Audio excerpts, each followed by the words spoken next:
All right, just to catch you guys up a little bit, recapping the game. I thought what was cool to see was obviously a lot of plays being made, but our hitting was really on display. I felt like we did a really good job with our being physical and violence. And you win a takeaway battle, and the offense executes at a high level. Defense did a good job, and you win the game. So it was good to go out on that note. Today, met with most of the players. I got to meet with some players. I still have to meet with some players tomorrow. I got some meetings tomorrow, and then they got a little bit of a break. And then got to figure out some ways to improve our football team. So that's what I'll be doing here the next week, and excited about it. Coach, most of the guys we talked to in the locker room this morning were pleased with the win yesterday, but not happy with the season and how it ended up and not making the playoffs. What's your stance there? Yeah, probably about the same. I told them today, I'm disappointed we're not playing right now. And that's, falls on me first, and it's our own doing. And I also told them the game's fair. We shouldn't be playing right now. It's tough to take on the chin. But I think when you can take it on the chin like that, you should improve and grow and learn and become better. So that's what we all have to do from it. Do you feel like you're trending in the right direction? You talk about improving. You improved the win total from 4 to 8 this year. Yeah, I do. I mean, we won more games this year, I do think we're on the right path. We just got to stay on it. In what areas do you feel like you guys made the most growth to make that win jump possible? A lot of areas, Teo. I mean, winning in the league's hard. I talk about this with Monty a lot, and even the coaches. You realize the NFL, if you've been around it long enough, you understand this. Like, yeah, we're a couple plays away from being in the playoffs. Yeah, we're a couple plays away from being 4 wins too.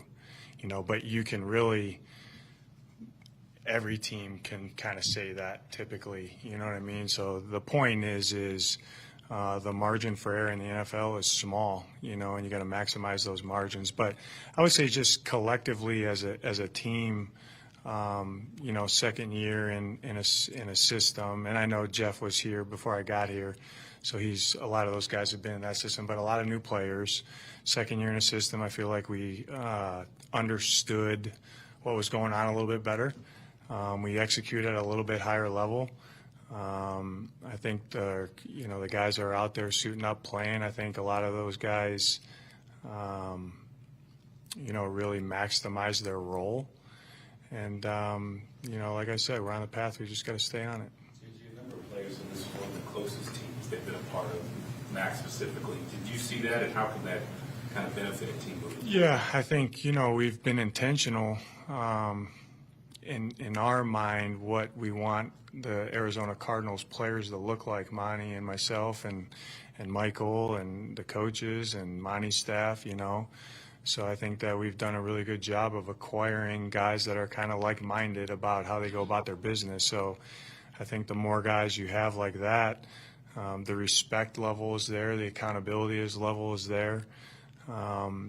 And those guys typically connect with each other very easily, So I do think it was a pretty close-knit team, and that typically wins. So we got to continue, but you got to nurture that, and that's a day-to-day thing. That's an everyday thing, and it's up to me to kind of set it up the right way. But then ultimately the players take it over, and we got a lot of high-character guys that put the team in front of themselves.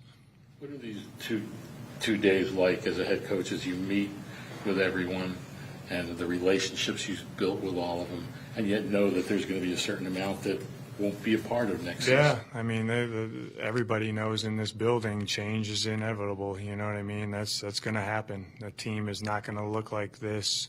The team meeting today is going to be, drastically different.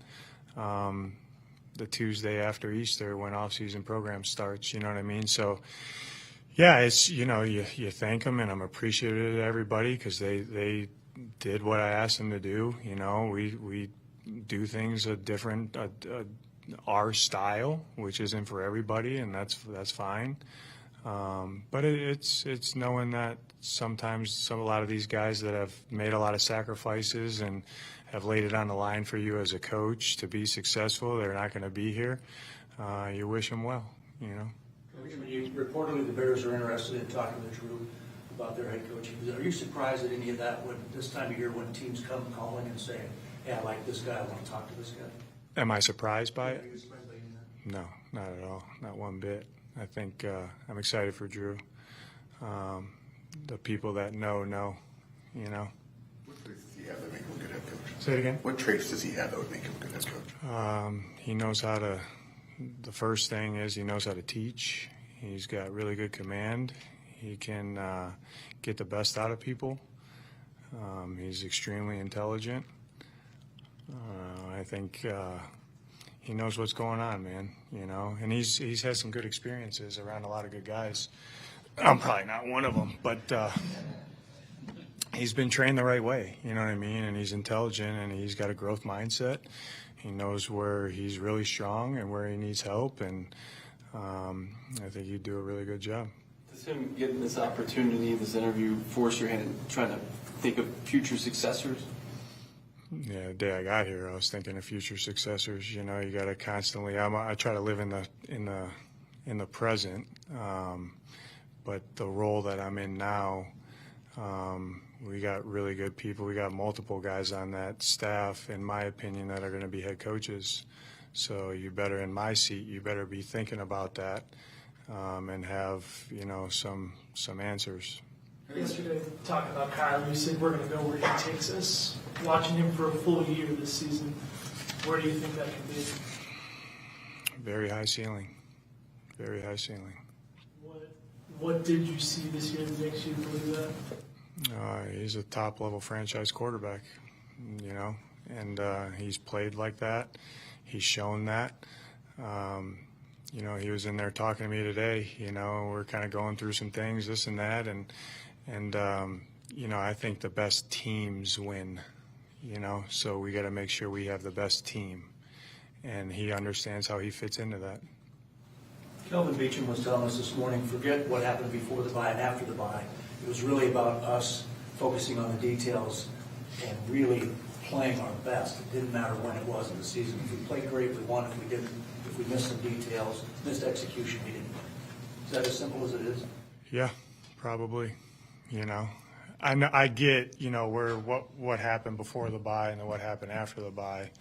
I understand that, and I gotta think about that critically from my standpoint, not anybody else's, my standpoint. But honestly, Craig, yeah, you know what I mean. If the bye would have hit at week 3, you know, oh, you lose some, you win some, you know what I mean. If it would have hit a little bit later, just where it fell. But I think that you know, we definitely have to improve this. I don't care where the bye falls. We have to improve our consistency of playing winning football to win more games. How do you balance the, I guess, feelings of you won 8 games, you might be ahead of schedule in terms of roster building, all that stuff, but then you're also unhappy that you didn't make the playoffs because you're in that position? Romans 12:2, renew your mind. That's how I balance it. Really doesn't matter now. What matters to me is how we're going to improve, you know, because we have to win more games than we did this year. And there's a path and an opportunity to do that. And it starts with me improving. I told the team that today. I said, you can go about it 2 ways. You can listen to all the narratives, all the outside noise, all the, you know, external factors, as I would call them, and you listen to all these things, why we didn't earn the right to play right now.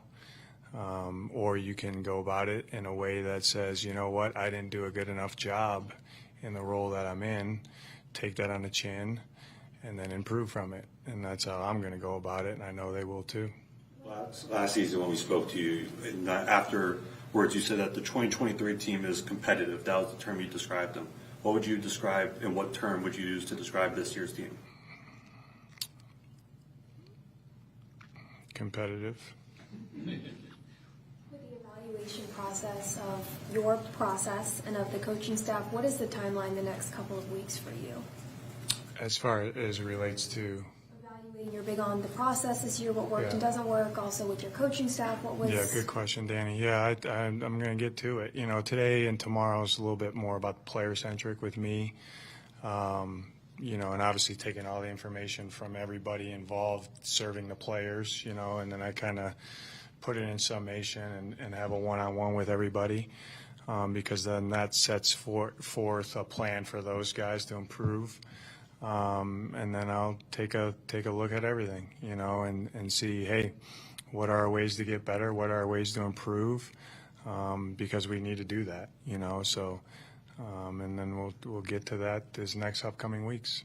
Will you make any changes to your staff? Say it again. Will you make any changes to your staff? I don't know yet. Do you know if you want to bring all those guys back, if they do want to come back, or is that also? Yeah, I hope we get everybody back. You know what I mean? You don't know how it's going to go, though. You talked about improving the team over the next few months.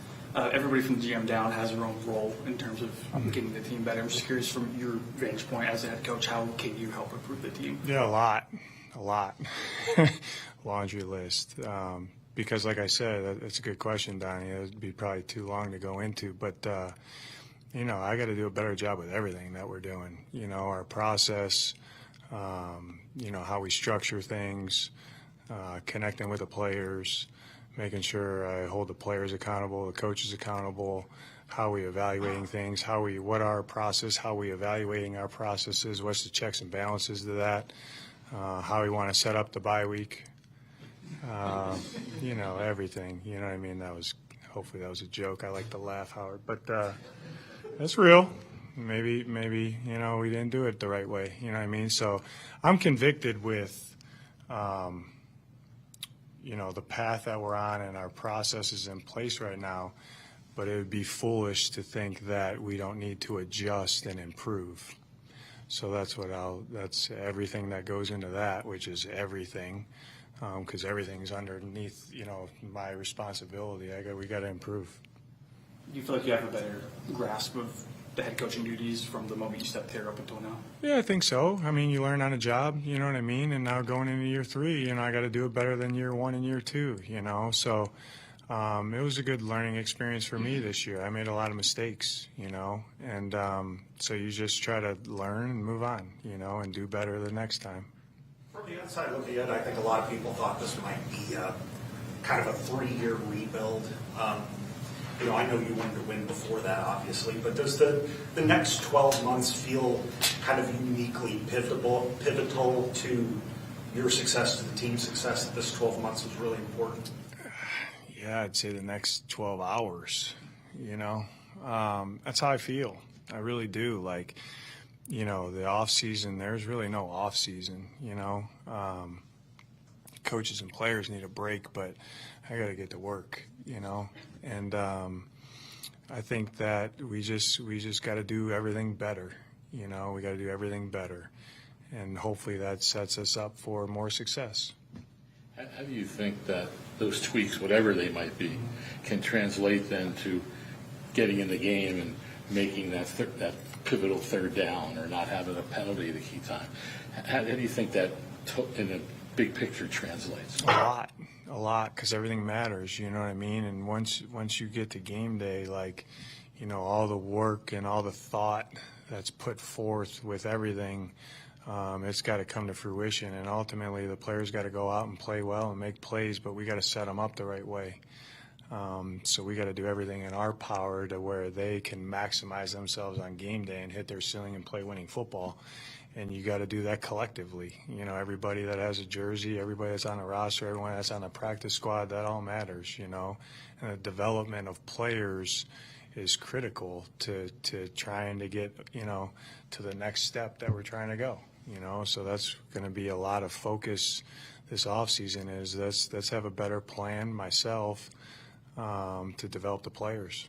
This is the first time as a head coach you've had kind of the full year, like the full off season, the full season, compared to this time last year as the season ends and you're having to do this big picture evaluation stuff.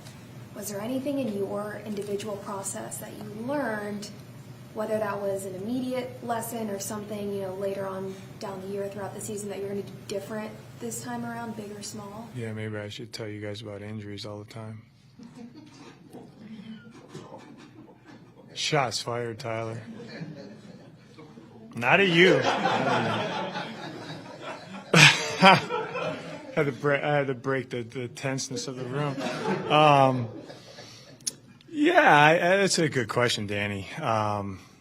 Yeah, there is. I think, just when you look at it from my standpoint, you kind of take it day by day, and that, I understand the question too because of the time of the year, but like really I'm trying to do that each day, I read something the other day, like people say, I make quick decisions. I make quick decisions because I need to, not myself. This guy was talking about himself, who's a billionaire businessman, but I make quick decisions. It's only because I've thought about it more than anybody.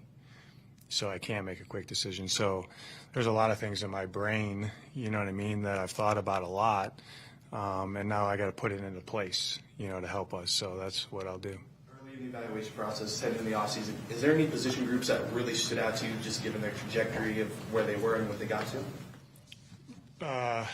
Would you say, yeah, I think so. I mean, I think, let me go with my baby. I think the back end did a really good job, and I don't think that we've played to our ceiling. I think we got another level to hit, to play better.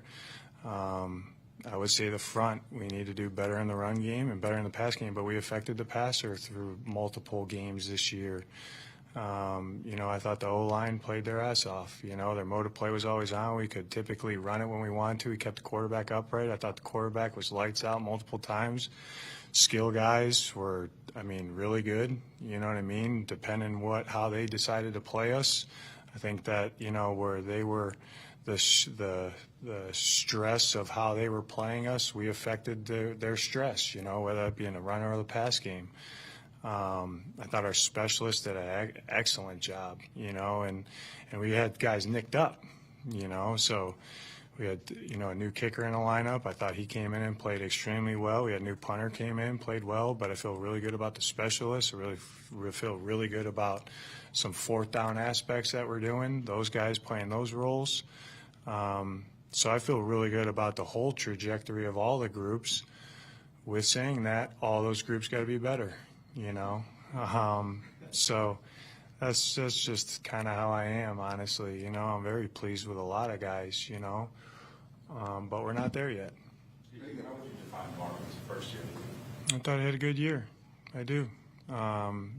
Coming in with the expectations that typically only get put on quarterbacks in the top three, I understand the expectation.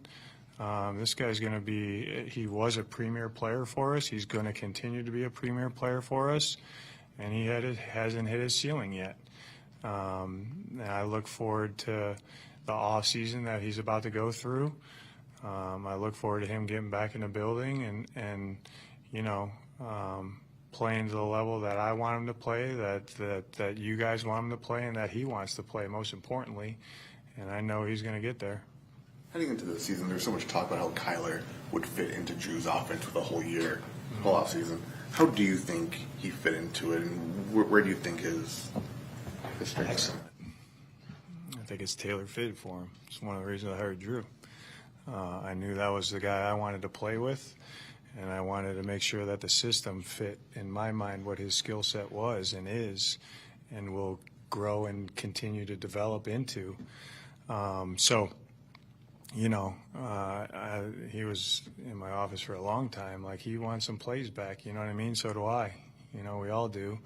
But you start looking around, you list the playoff teams, and you list the quarterbacks of the playoff teams, and I told him, and I believe this, I kind of said it yesterday to Bob, who's not here, but what's the common denominator of those quarterbacks in the playoffs right now?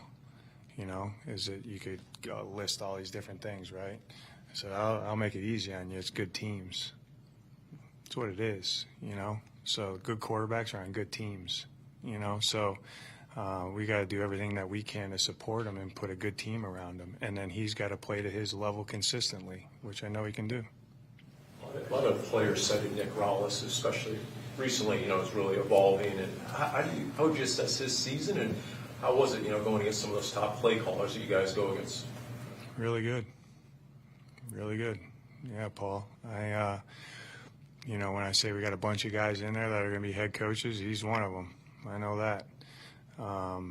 Just from a development standpoint, from a schematic standpoint, about understanding the game, about understanding defense, about understanding offense.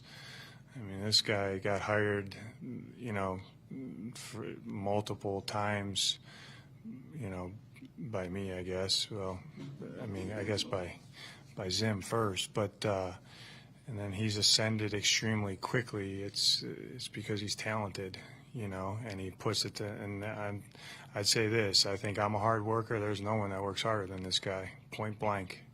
I mean, he's the hardest worker we got on our staff, and I'll tell anyone that. So, when you put those together, a lot of talent and a lot of work ethic and a growth mindset, typically you can become a good coach, and he has it all. You guys ended the season with a lot of guys on the shelf. What did you learn about yourselves and kind of the way that guys behind them were able to step up? Development of players is extremely important because in the NFL, you're not going to play with, week 10, who you play with week 1, week 2. It's going to look different every week. So that's the point of with the players, we got to develop all our players, and get them to hit their ceilings because you're going to need all those guys. And I think that and this is a thing I got to do a better job of what does that look like in a game week, So that's going to take a deep dive by me. Like I know how we set it up this year, but can we do it a little bit better, because all those guys at some point are going to play. Whoever makes your 53, who's ever on the practice squad. I mean, we had a lot of guys coming in from different places playing, you know what I mean? But that's life in the NFL. That's everybody goes through that. It's how can we acclimate them as quick as possible and get them to play good football for us, winning football, and get them to hit their ceiling because that's what our job as coaches are, and then put them in positions to be successful.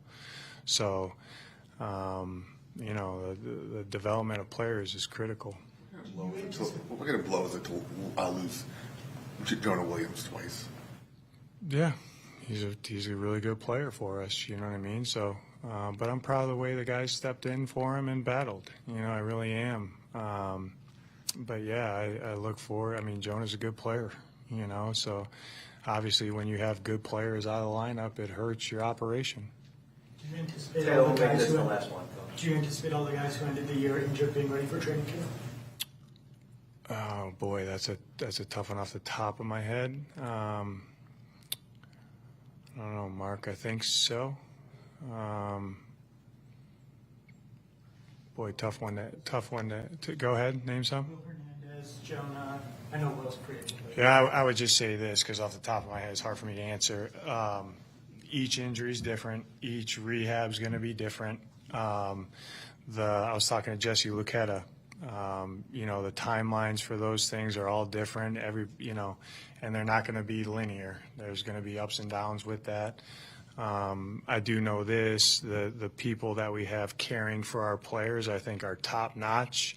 And as quick as they can be out there, they'll be out there ready to play. But we'll always do best by the player first when it comes to those things, and then get them healthy, and then get them trained up and ready to go. Okay, thank you.